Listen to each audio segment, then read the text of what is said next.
War. So I actually lived behind the Iron Curtain during my teen years.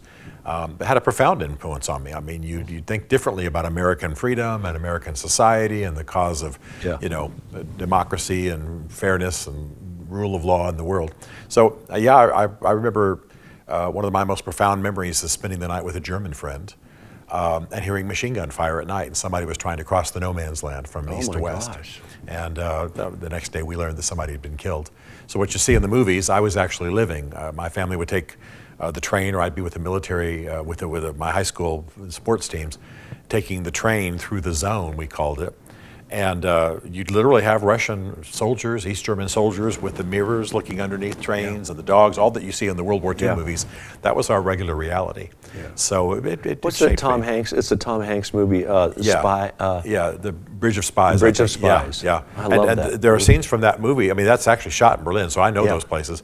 And then also there are certain scenes I've seen. I've actually seen dead bodies riddled with machine gun bullets in the what they call the no man's land between East and West. Now, right now, that's, you know, there's like a Saks Fifth Avenue sitting right there. But you were living in the East. Berlin after World War II is a little island of Western freedom in the middle of East Germany. So you were in West Berlin. I was in West Berlin. Yeah. So you're not only in a city that's split between communist and free, you're also behind the Iron Curtain in East Germany. Now it's all one unified Germany.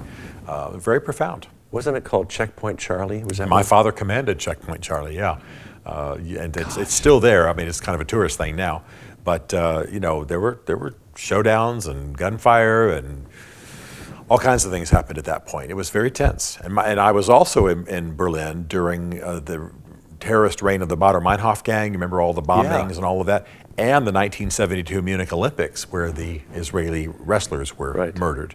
And so my father was involved in all that because he was Army intelligence. He was the G2 in Berlin, for those who know that language, the senior military intelligence officer.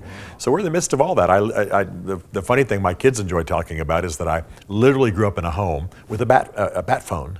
It was a red phone that glowed and rang when it glowed, and my father would answer it. Top security. And he'd get his clothes on and leave. And we may not see him for 2 weeks. It was basically the Pentagon phone. It was he was a battalion commander, so it was a very, very unusual, dramatic childhood in one way, and then very normal in other ways.